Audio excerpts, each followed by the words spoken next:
Ang paborito nating kape, may ile-level up pa at mas may isasarap pang araw. Yan ang ibinibida sa kapihan ni na Donna at Michael Tan. Mga blended coffee na ginamitan ng iba't ibang ingredients gaya ng coconut milk, honey, peanut butter, pati na itlog. Siguradong panibagong coffee experience ang masusubukan dito sa kanilang kapihan. Sa dami ng coffee shop na pagpipilian ngayon, ang gusto naming i-offer sa mga taga-Marileños ay ang iba't ibang flavors ng kape na babalik-balikan nila. Samahan na kaming mag-chill. Kape-kape muna tayo mga kabarangay dito sa Kitang Kita. Nag-enjoy na ang ating mga patubig dancing ladies. Kaway-kaway! O, diba?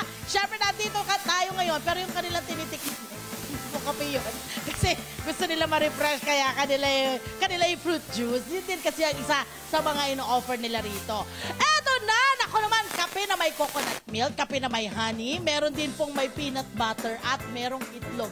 Fresh na itlog. Aba, kakaiba mga kape po ang kanilang ino-offer dito ngayong umaga. Nako, yan po yung nihahanda ni na Donna at Michael. Good morning, Donna! Good morning po. Isang umaga mo, nakapagkape ka na. Opo.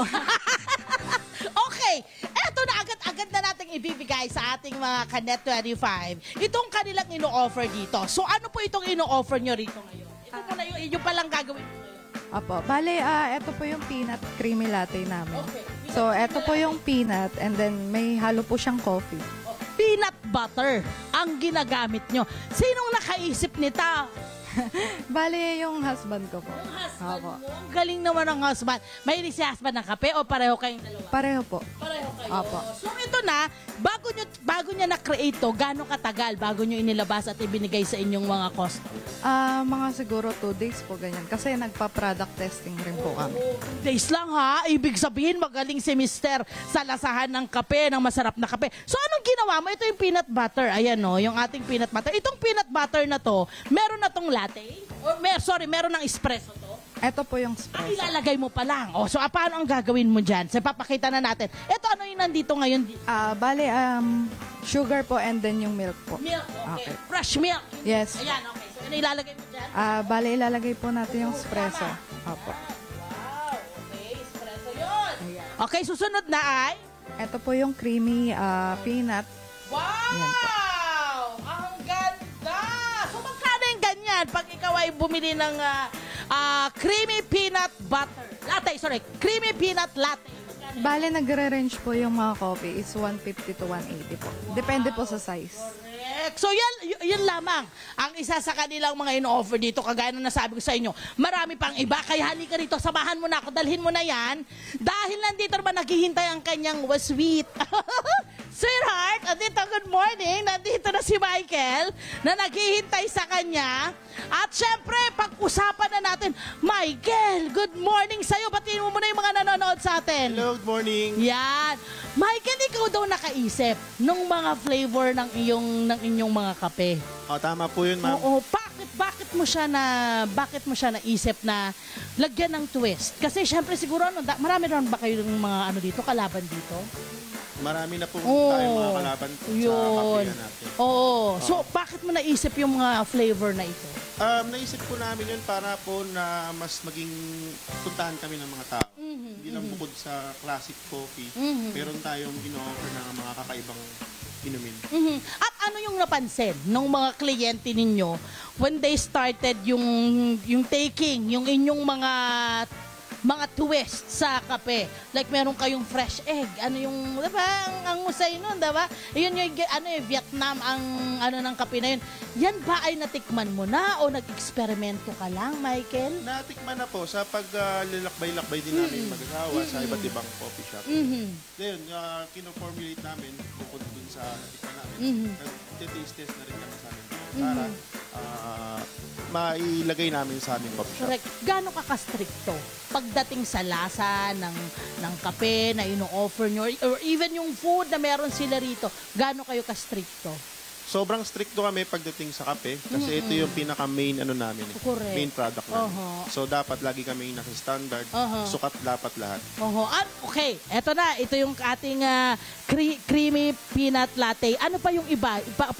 Sabihin mo naman sa amin, Don. Bale, Dito muna tayo. tayo? Ito po yung honey oat cinnamon latte. And then next po ito yung black po is yung charcoal latte. Oh, charcoal? Opo. Anong ibig po sabihin sa charcoal? Charcoal coconut po siya. Oh. May halo po siyang coconut and then may charcoal din. At na by the way, yung charcoal na yan ay ginagamit sa ilang mga dish, lalo na sa Mindanao. Meron silang ginagamitan nila ng ganon. Kumusta ano yung lasa niya, Michael? Masarap naman siya. So, combination siya ng ating coconut na milk Yun, na okay. may activated coconut charcoal. Okay, iba pala yun, Maganda sorry. rin siya sa kalusugan natin. Ayun. So, inaral nyo rin? Opo. Ayan. Sino nagturo sa inyo yan? Or ikaw lang ba yan? In-experimento mo rin yung charcoal na yan? Inadaanan din namin sa ibang mga coffee shop po. Tapos, ayun, gumawa kami ng sarili namin. Version. Version. Okay, eto na. Bukod po sa mga kape, may mga food din po silang ino-offer dito. Mag-start tayo doon sa mga food ninyo. Ano yung mga food ninyo rito? Michael, yan. Umpisa natin Ito dyan. po yung aming carbonara na homemade. Okay. Ikaw yung sarili nyong gawa. Okay, and then? Tapos ito po yung biscuit natin profile. Ay, parang ang taray ng isang yan. Tapos itong nasa... Ito naman yung Bowl? cheesy poppers namin. Tapos sa bacon. Ayun, nasa poppers naman. And then, meron kami french fries. Of course. And then, mga cheesecake. Oo. Sino naman ang nagbe-bake ng mga ito? Bali yung pong sister po niya. Talagang nasa food ano talaga kayo? Yun talagang hilig ninyo. Kanino, yan ba ay minana mo or wala? Ikaw rin, eksperimento mo lang din yan, Michael? Sa amin lang po, ma'am. Ikaw lang talaga? Taray! Okay, anong oras kayo nag-open and anong oras kayo nagsasara ng inyong cafe? Bali, nag-open kami every day from 10 a.m. up to 11 p.m. Oh, yan. Sikreto ng mag-asawa na magka-partner din sa negosyo. Ano ang parang iyong tip sa mga mag-asawa dyan na gustong pumasok sa business? Siguro mag-start tayo kay Michael. Siguro ang pinaka-tip natin sa mga mag-open pa lang ng business, consistent lang tayo dapat sa mga timpla natin, huwag tayo magbabago. At may mga time talaga na medyo, may matumal. Huwag kayong panghinaan ng loob. Laban lang. Yun, totoo naman. Kayo, ikaw, Donna, sa inyong mag-asawa, anong naging sandatan nyo para maging okay at successful ang business? Sipag at tiyaga lang po and then samahan lang po palagi ng panalangin. Totoo naman. Perfect. Okay yung combination nyo. Hello po mga Kanet 25! Si Kuya Tony Pet po ito mula sa Love, Tony Pet and Everything. For more Love, Tony Pet and Everything updates, just click on our subscribe button and follow us on our Net25 social media pages at Net25 TV and at Net25 Entertainment Facebook. Magkita-kita po tayo!